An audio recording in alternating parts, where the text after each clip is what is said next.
on the 1-yard line with the backs against the wall.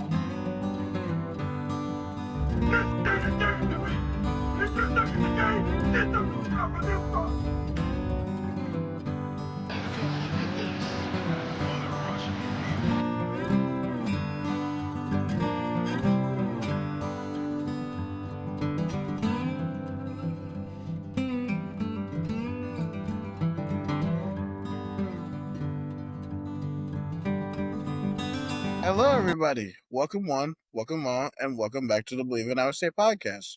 I'm your host, Tyler Carter. Host Cody Van Cielo. Cody, camp has just started, so we really won't know really anything unless we have any updates coming out of camp, unless we have anything reported. We don't even have any clips yet. We only have pictures. NFL's training camp has started. So really, we're just gonna take a look. Tonight's show is going to be a look at more of the national landscape with a few cyclone news updates and maybe look at some training camp updates from our fellow Cyclones who just got drafted in this year's draft. Yep. All right. So, first of all, 22 Iowa State Cyclones have been named to training camps. So here's the following list of the Cyclones that are in training camp. Representing the New York Jets will be Breece Hall, Alden Lazard, Will McDonald, and Kene Nwangwu. Representing the Baltimore Ravens will be Jake Hummel, Charlie Kohler, and TJ Tampa. Representing the Houston Texans will be Jaden Higgins, Jalen Knoll, and Xavier Hutchinson. Representing the Detroit Lions will be David Montgomery. Jalen Travis will be representing the Indianapolis Colts. Steve Klotz and Miles Purchase will be training with the LA Chargers. And Uwazurike will be training with the Broncos. Jared Hufford and Darian Porter will be training with the Las Vegas Raiders. Julian Good-Jones and Ben Nickel will be the Washington Commanders. Brock Purdy will once again look to be the starting quarterback at the San Francisco 49ers. Bleav Verdon will be with the Atlanta Falcons, and J.R. Singleton will be with the Seattle Seahawks. Now, one name that isn't mentioned on here, but I have seen is former Iowa State basketball player converted to tight end Michael Jacobson will be training with the New Orleans Saints. Yes, thank you for that update, Cody, with the NFL training camp updates.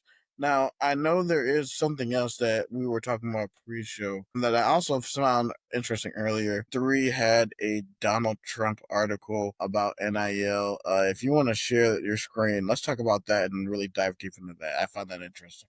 Yeah, this comes off the heels of a executive order signed by the current president, Donald Trump. He signed an executive order earlier today that will prohibit third-party pay-for-play payments and directs the Secretary of Labor and the National Labor Relations Board to clarify athletes are amateurs and not employees, the White House announced. So basically what this article is saying is, in summary, it's going to prohibit the pay-for-play payments that you might have seen a lot in the Wild West, that is the NIL world, and clarify that student athletes are still going to be considered amateur players rather than professionals. So that's 2 of the main headlines that will be taken out of this executive order. President Charlie Baker said that the NCAA is making positive changes for student athletes and confronting many challenges facing college sports by mandating health and wellness benefits and guaranteeing scholarships. But there are some threats to college sports that federal legislation can effectively address, and the association is advocating with student athletes and their schools for a bipartisan solution with Congress and the administration.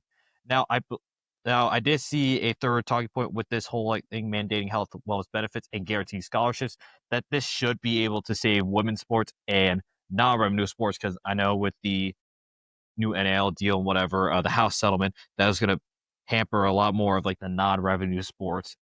It was going to really only benefit football and men's basketball in a lot of cases. So this is a huge legislative bill, executive order that will basically keep the non-revenue sports and many women's sports alive, and especially the women's sports being kept afloat is important because of the growth of obviously women's basketball, just with the star power that you have there, and I mean there's still women's volleyball. That's another huge sport for many colleges. So this is a huge bill that can save those sports and a lot of the other non-revenue sports that will keep scholarships available for a lot of like these student athletes who are playing at D1 right now, and will keep their chances afloat of continuing to play at the Division 1 in the college level. All right, and thank you for that update, Cody.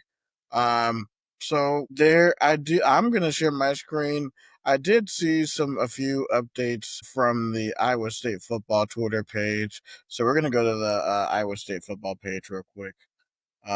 Bear with me. Bear with me. Just type it in, and then we're gonna take a look at the Iowa State football.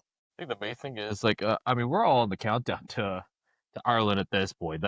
That's the end goal we're at right now. Is you got training camps on their way, so you're still like a little bit long, and we're what about under a month away from Ireland. Yeah, man, I can't wait to be there. I will be there. Yeah. All right. So let's see that. All right. Some more training camp. Looks like Jalen Knowles actually. Yeah, I saw this clip earlier. Jalen Knoll, he's already making plays, so it's great to see. Great to see him, man. Him and Higgins are already making amazing. Here, let's take a look at what CJ Stroud has to say about it. So, like, that is an amazing,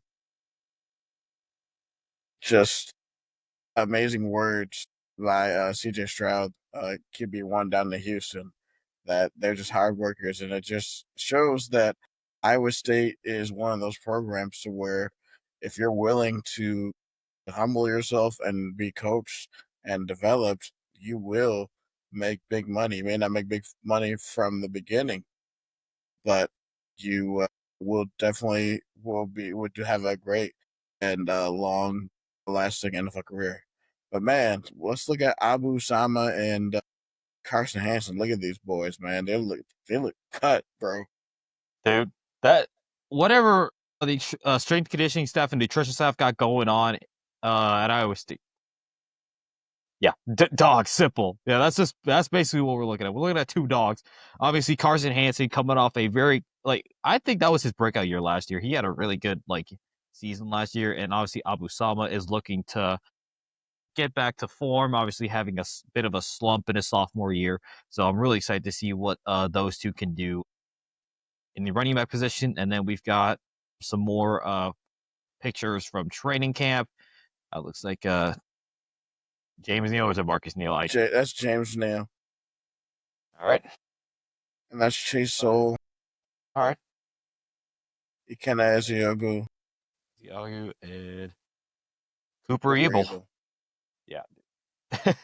Dude, just the anticipation is really exciting, and it's great to see like training camp. And we know I think we're getting more content too, because I know like the Cyclone YouTube page has been posting more content, so we do get to see more of like the behind the scenes, and just we have another clip. It looks like Yes, that's of training camp. Yeah, it's just a short promo video, but I know for sure that we're looking at what could be another special year. And I mean, we're getting some preseason praise from Pro Football PFF, and John Tess Williams has been ranked as the highest graded returning Big 12 cornerback. man. I saw like a crazy thing to where I don't know if it was Alex Gukin or so. I don't know if you saw that page where that stat where um like quarterback passer rating was like a 19 whenever they threw it to him. So like they avoided throwing. Oh, hold on.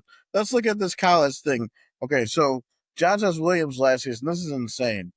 338 coverage snaps, one touchdown allowed, four interceptions, five pass breakups, a 19.6 passer rating.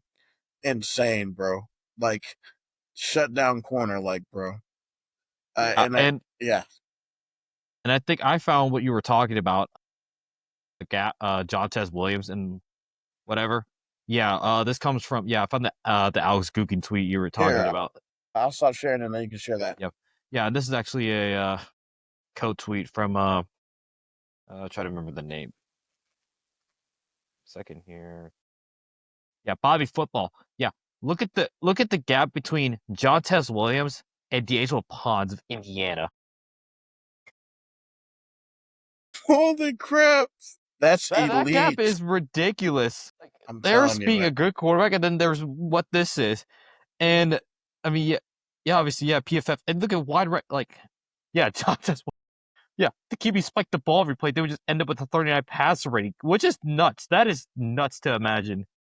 You have a better Yeah, shot as a quarterback of spiking the foot, a better rating, just spiking the football every play, than throwing it to John Tez Williams. yeah, man. That's an insane stat right there. I think if there's somebody that's gonna like be a big piece, and we talked about before, John Tez Williams. If there's anybody that's gonna make this defense continue to be like one of the best in the country passing wise, it's gonna be John Tez Williams. I'm sorry, what'd you say? Can you repeat that again? Yeah. I think just out of like anybody that can continue the Iowa State being one of the best like passing defenses in the Big 12 like they were last year, Jontez Williams has to be on like in your top like three cornerbacks on the team. Like Complete, there's yeah. I guarantee you he's gonna make at least a few plays that shift momentum or keeps the momentum with Iowa State. And boy, oh boy, I don't know. Like just John Test will continue to lock down probably like your number one. It's going to be a difficult task for many quarterbacks to pass against John Test. No, it definitely will be, man. That's why I'm really, really excited because I'm thinking probably within these next few weeks, probably like 2 weeks from now, is probably when we're gonna get the depth chart release. Because now by that point it'll be like 2 weeks out from the game, and that's usually when we have depth chart release. But I know we talked about it earlier and talked about it pre-show, but if you want to, let's move on to the volleyball team because the Yeah, dude. volleyball team just got a new uniform update. Yeah, dude. Obviously, the volleyball team haven't really talked much about them, but we're continuing to add on to the going retro, and I mean this is one of the example jerseys here. So these are going to be our Cardinal red jerseys. So I'm going to guess that we're going to be wearing these to our we're going to wear on our road games, and then obviously Cyhawk. The one thing I really like about this is like I think this is really nice. I love the white trim on the number two, and just it's so cool that we're really leaning into the retro logos more. But not only that, we also got some gray jerseys as well for the season. So just think our volleyball jerseys have like gotten really nice because I think last year we debuted some icy whites, and those were really cool. And like in the dark out, like the blackout uniforms as well. Don't Yeah, know if you've seen those, but I mean, I'm really excited for this volleyball squad. The big things for me is the transfer class that brought in. We brought in a couple of pretty solid players. Abby Bresner from a local kid from Norwalk, and then Natalie Tia as well from San Jose State. We got some freshman class that looks to be pretty solid, and then we should be getting a return of a healthy Natalie Gonzalez, who is looks like to be on the road to recovering from her season-ending knee injury last year, and Maya Duckworth, who had been on and off with health. So really excited to see where this volleyball squad will go and to see where we will fit in the grand scheme of this Big 12, which has which is really competitive with the likes of Kansas and Arizona State. yeah, definitely. We should see how they fare at this upcoming volleyball season. Yeah. All right, on to the next topic. Yeah, on three they reported this: North Carolina possibly going to the SEC. Let's talk about this. Yeah. So on three, around the same time that on three had reported, obviously, the Donald Trump news article, it came out that North Carolina was exploring a potential move from the ACC to the SEC. Now, I'll have the article up here. So, it says a Tuesday report from Inside Carolina is accurate. So, if it's correct, North Carolina could be moving from the ACC to the SEC in the near future. So, there's reportedly them and among other schools that could be looking to depart from the ACC, and this could possibly include the likes of Clemson. So they're citing, so Inside Carolina is citing the March settlement to last year's lawsuit filed by Clemson and Florida State as basically the key to potentially opening up the option to move out of the ACC. So per the ACC settlement terms, league's exit fees go from $165 million this current academic year to $147 million in the 2026-27 year. the number will continue to drop and then ultimately drop under $100 million beginning in 2029. The Inside Carolina report. So, out of is there a realistic world where you could see North Carolina being in the SEC? And how do you think they would fare? Football, it would be an uphill battle. I mean, because recruiting wise is going to be hell, especially just recruiting in the Southeast, because that's going to be your main thing. You're going to be fighting out with Clemson, and you're going to be fighting out with South Carolina and Tennessee for all those same players in that region, especially in North Carolina. So I mean, North Carolina better get to winning more. It would be tough for them in football.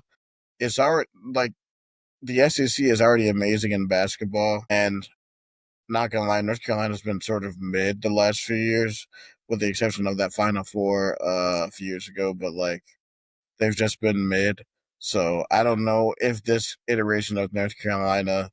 I feel like you're just getting the name right now, and there really hasn't been any like the results to show for it Yeah. athletically. And then now in other sports, they're really, really good. But like the main ones, I don't know, man. But I mean, regionally, it would make sense. Right. Okay. So I saw somebody said here. This tweet I'm reading right now said somebody said just dismantle the ACC and the SEC would get North Carolina, Duke, Florida State, and Clemson. And that I did see for the possibility for the Big 12 to tie in the Big 12, there'd be possibility you would add Louisville, Pitt, Virginia Tech, and North Carolina State. And I'd be okay with that because those are the teams that I would want. Because those are all at least for me, Louisville and Pittsburgh. Like Louisville is like a 6 hour drive away from me. Pittsburgh is like 8 9 hours. So all of the like basically, if we add those and we have a road game at like Pitt or at Louisville, like those are really really drivable road trips out to that part. And then I heard Raleigh is an up and coming city, so I heard that would be a really really cool trip. And then you said who? Oh, Virginia Tech, man.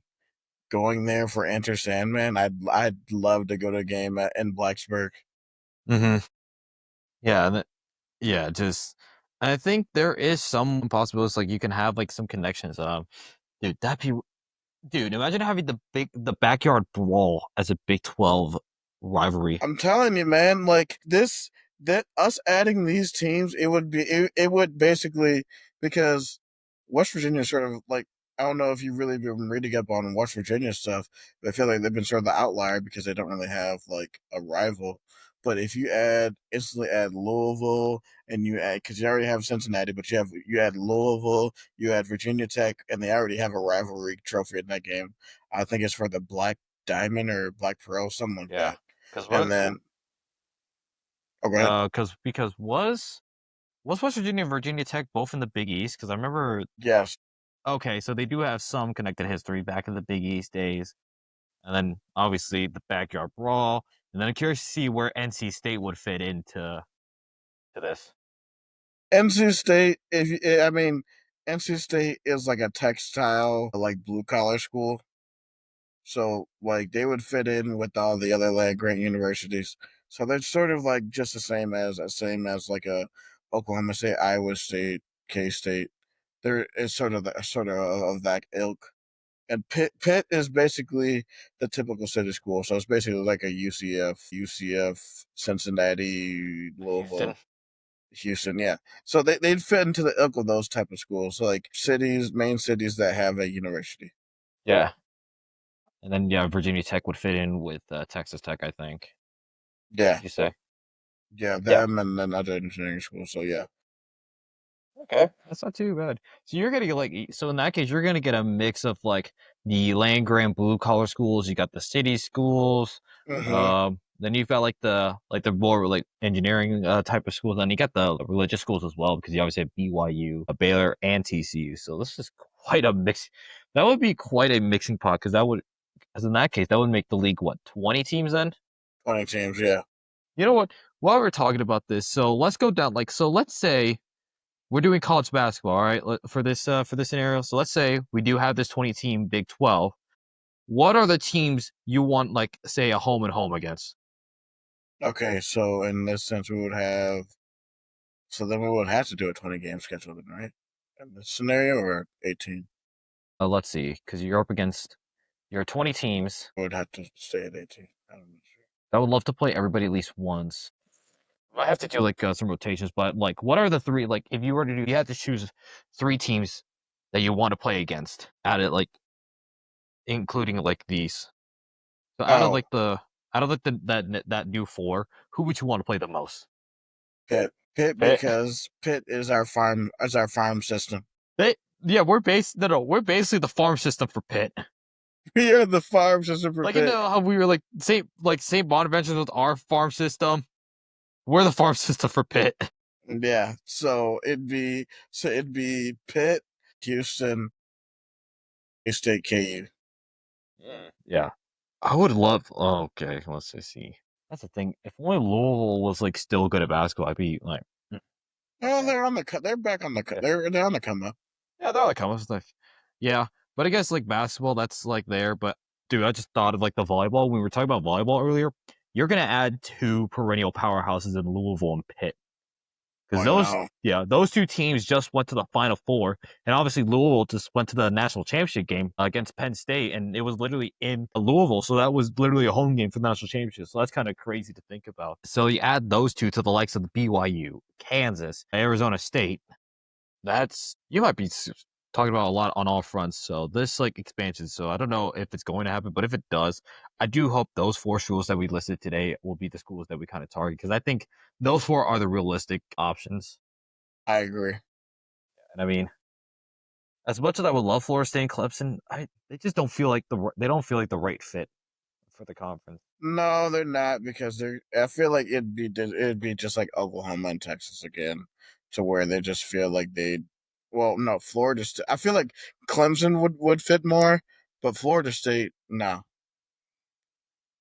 I know everybody said Miami, but Miami's gonna want to go to the SEC. Like, come on, let's be real. We ain't getting Miami.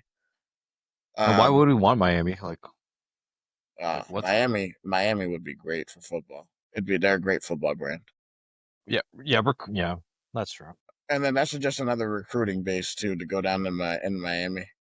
But yeah, but let's look at this video. Like, at least, lastly, let's take a look at Kirk Cinetti was firing shots at the SEC and the freshman. Was this at Big Ten Media Days, or was this just? Oh, it's football media days for Indiana.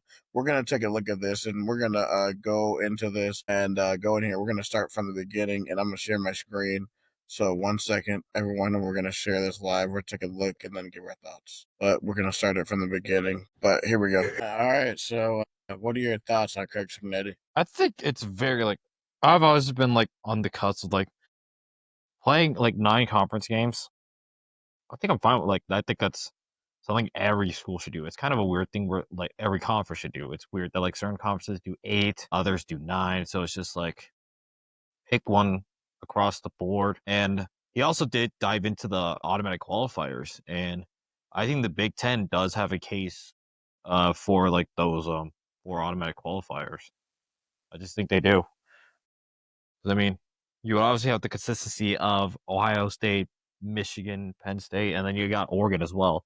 So that's well, I mean, Michigan had it down here, but then you had Indiana, and then you've got like schools like Illinois, and Iowa who are right there that are looking to possibly get into those spots, along with I'd say USC if they can figure out their defense. But I think just playing 9 conference games, I think should be great. And for the SEC, it's still weird. Like I still don't like the fact they only play 8, where it's like, really, you want to like my thing is you want to prove that you're the best and you play on the field against the best, and not and only playing 8 conference games doesn't do anything.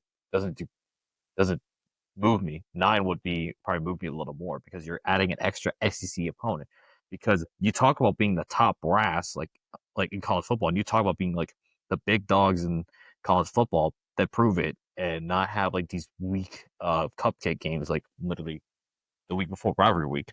Prove that you can be consistently the best, and you do it like throughout the entirety of conference season.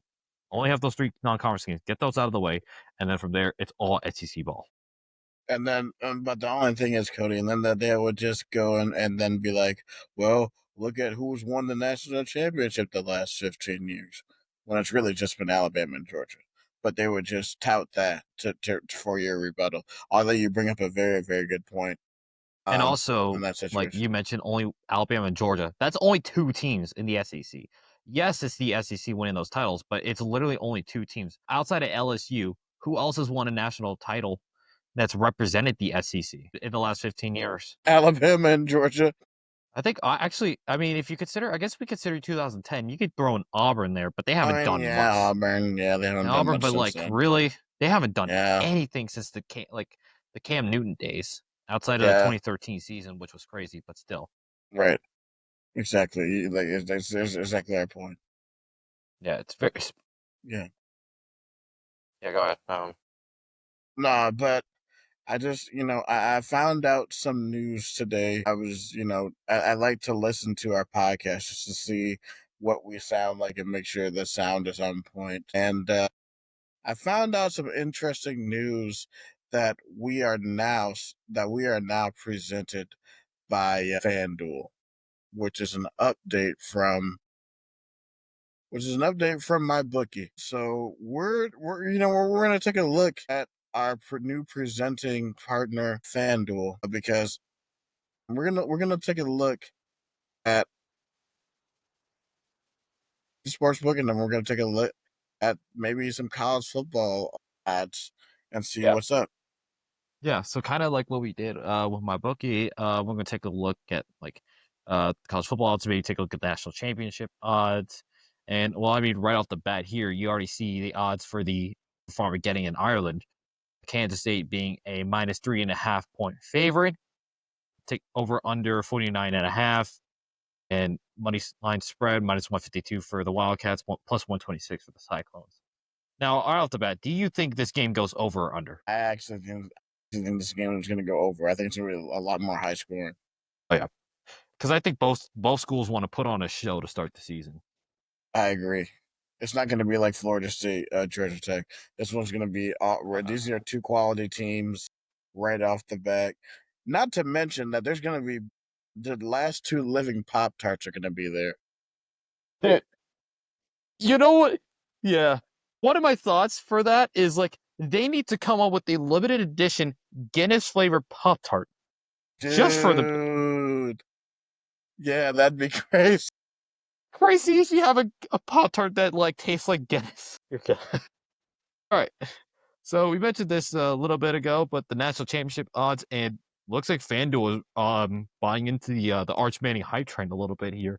They have Texas as the leading dog when it comes to the national championship, betting odds at plus 550, followed by the current defending national champions Ohio State.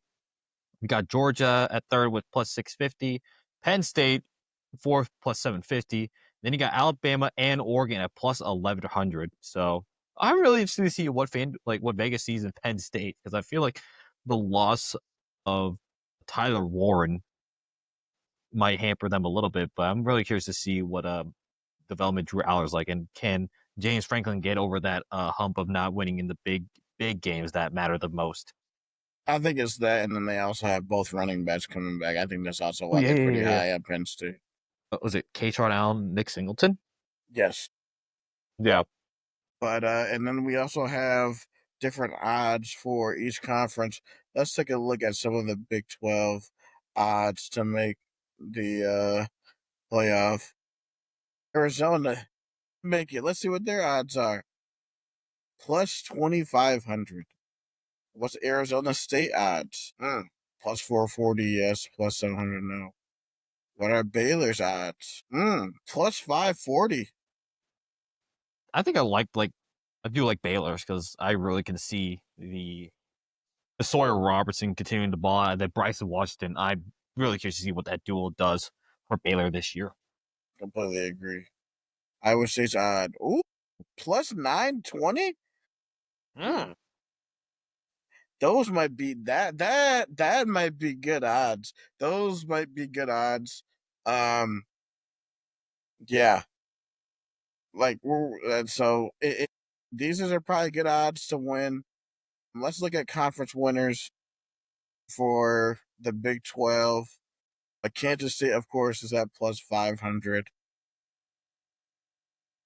If you guys are all in on Iowa State, you might want to do a two-legger. Iowa State has pretty good odds, plus 1,200 to win the Big 12. I'd take those odds along with that playoff odd. That's plus 2,100. That's very, very interesting to me. And then also if Yeah, you want to put the I saw TCU with they have better odds than we did, so that's yeah, really interesting. that's really, really interesting to me. I'm like plus 800. I'm guessing, yeah, because I think TCU like I think they had a pretty solid like end of last year. I think they finished like I would take a look at their schedule again like in 2024 because they weren't too crazy. Oh, they went 9-4. That was a quiet 9-4 It was for a very, TCU. very quiet 9-4. Yeah. Yeah, because I'm take a look at the schedule. Let's see here. Oh yeah, they did beat Texas Tech. So yeah, beat Oh. Texas Tech. Yeah, 9-4.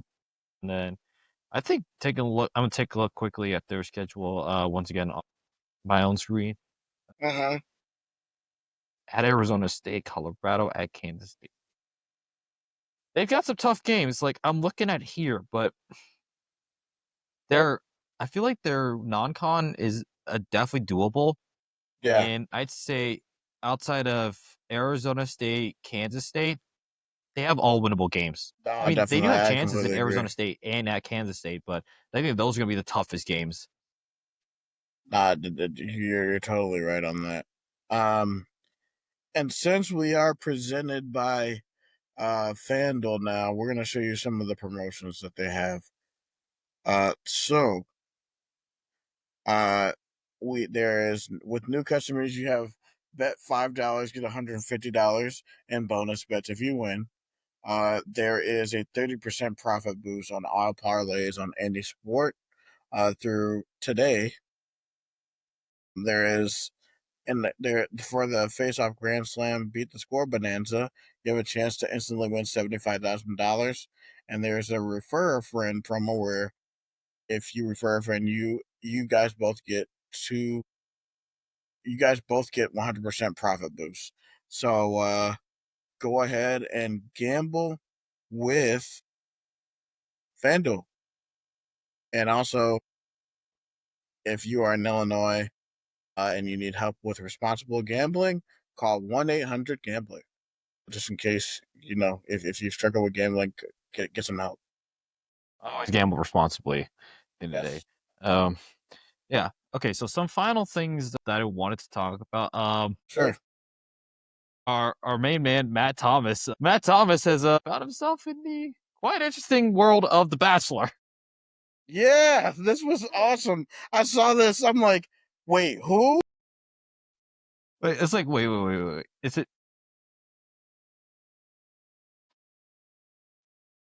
Yeah, he plays I in was like, Europe.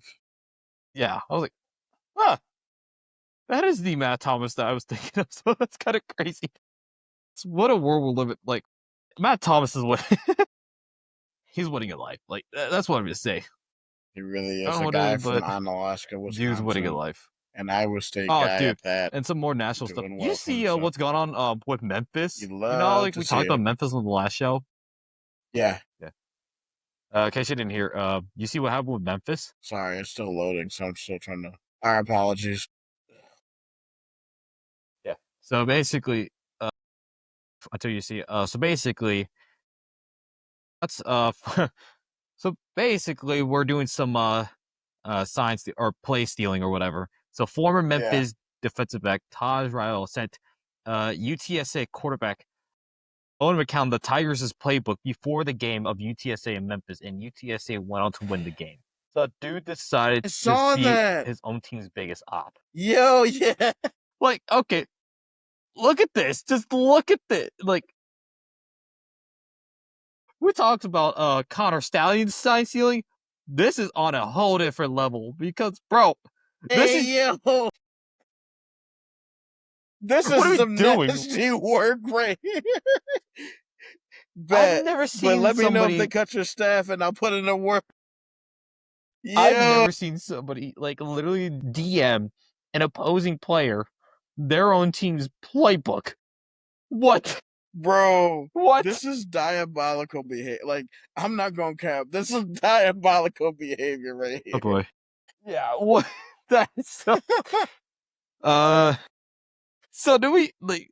Okay, Connor Stallions is like that made Connor Stallions' sign stealing look like child's play. Yeah. That was definitely child's play compared to this. Bro Connor just got Stallions, he's tired. officially been replaced. Yeah, bro just got tired. Like, you know what? Nah, I'm gonna send you all the plays, bro. Like, I'll send you the entire thing. you can have it all. Just like in that SpongeBob episode where Plankton's like, you have to be more assertive. That's my ice cream Ice cone. cream cone. Give it to him. Now give it to him. Here you go. That's exactly what happened. Yeah. But that's nuts. Yeah. Hold on. Okay, so I don't have it here, but I just saw on my phone facing. Okay, so this is something that just came up about 15 minutes ago. Facing $147 million deficit, Iowa State athletics will halt Hilton Coliseum renovations up ticket prices. So this is just breaking from what I'm reading. So Iowa State University athletics, who is facing a $147 million budget deficit through 2031, is rolling out painful concessions, including indefinitely postponing construction of a new wrestling practice facility and a $25 million Coliseum renovation. Now, I know the renovations for Hilton Coliseum had been in talks the past few years because I'll admit it, yeah, I love the building, but yeah, it's shown its age sometimes. So there were talks about it, but it looks like it's being halted for the time being. Yeah, I mean, everybody's going through a tough time in college athletics. I would say it's unfortunately going through a time, but I guess that's why they're building Saito. Yeah, to try to see if they can make some revenue somewhere. And we know the obvious caveat of like alcohol at sports games, no doubt would do it. But I just don't think it's gonna happen. I think it's It's something not to gonna really, happen. as much as I would love it for two, I just don't think with the current administration that we have, they're gonna. They're not. It's just a pipe dream that we just need to let go of, bro. It's not gonna happen. Yeah, at least under this administration. Maybe if we get a new athletic director, possibly. But as with this current administration, I say it's off the table. Right. All right. And Well, and and with that, we are going to conclude uh the Bleav in Iowa State podcast. Uh we have some updated news um for the podcast. So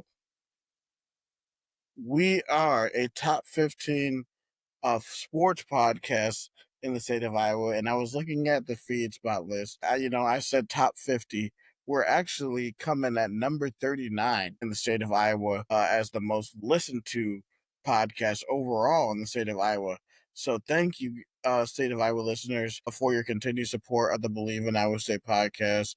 We appreciate it more than you'll ever know. Cody, you can find Cody on Twitter at Matt Campbell Impersonator. Cody, what are you talking about?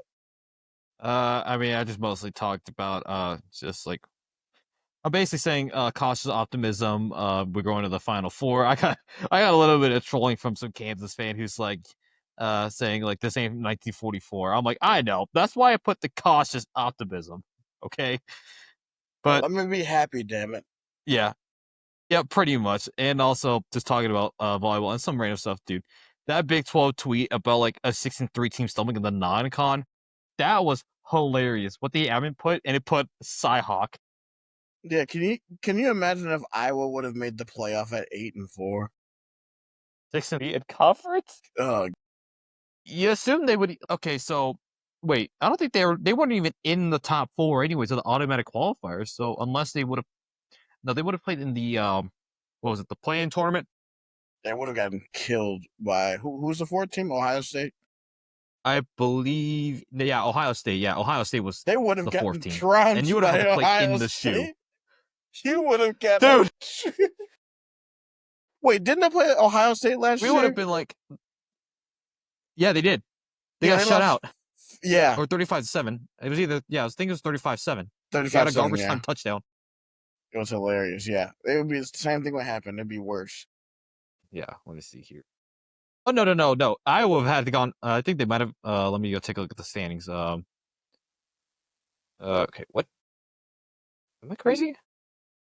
Yeah, it would have been Ohio State. So yeah. Anyways, I mean, honestly, no matter who they would have faced, they probably would have lost anyway. Because they're all, I mean, their offense really ain't hard to figure out when you only give it to Caleb Johnson. So, but yeah, uh, and you can find me on Twitter at SciTi Guy. I'm getting slowly excited. I've been looking at some um uh clips from Cowboys training camp, so that's gonna be really really exciting. The defense is looking really really good. Pickens and Lamb are looking really, really good. So I'm really, really excited. I'm trying not to have too much hope because I know my hope is going to crumble. But like the halfway part of the season, as long as we don't get belt to ass by the Eagles in the first game, I'll be okay. And lastly, find us on social media at Twitter, Facebook, TikTok, Instagram, and now Twitch. We're on Twitch at Bleav in ISU 2025. Once again, it is Bleav in ISU 2025. So that will conclude today's show. And also, please like and subscribe to the podcast. Share with everyone that you know. Rate us 5 stars. Word of mouth. Tell everybody. Listen. Just comment. Do whatever. We're trying to get up in that algorithm, man. So like and subscribe, please. Thank you. All right. So for Tyler Carter, and for Cody Van Seal, this is the Bleav in Iowa State podcast. Roll clones. no Cyclones. 1 second. 1 second. 1 second. And we're gonna have to. We're rolling, we're still, but there's still trying to have us reconnect. But I don't know why this thing is rolling still. But it's so weird. No. Okay, so I looked at the standings. When we said like who Iowa would have had to play in the play-in games, it wouldn't have been Ohio State. Who would it have been? Penn State. That would have been so much worse. It's one thing to play Ohio State in the shoe, like in the in like the in the afternoon or something, because I wonder if they would have done that. But imagine having to play at Penn State when they like, because you know how their playoff with the whiteout. Yeah, that would have been insane. Dude. Yeah, buckle up, Iowa. You're in for a long night at Happy Valley. Yeah, you sure are. And let's see. And then I'm looking here, just on the outside of there was a three-way tie for 7th with Michigan, Minnesota, and Rutgers. I mean, either way, you would have gotten killed by one of those teams. Either way, like it's crazy to me. But we're gonna really close out this thing. I'm sorry. That's why we're still going. It's just for some reason we're trying to reconnect. So Cody, if you just stay with me real quick, we're gonna try to figure this out. Mm-hmm. Okay. In the meantime, I'm just here rambling on incoherently. Not sure. All right, and we are back. All right, so now we can finally close this podcast out properly. So for Tyler Carter, And for Cody Vecchio, this is the Bleav in Iowa State podcast. Roll clones, baby. go Cyclones. Baby.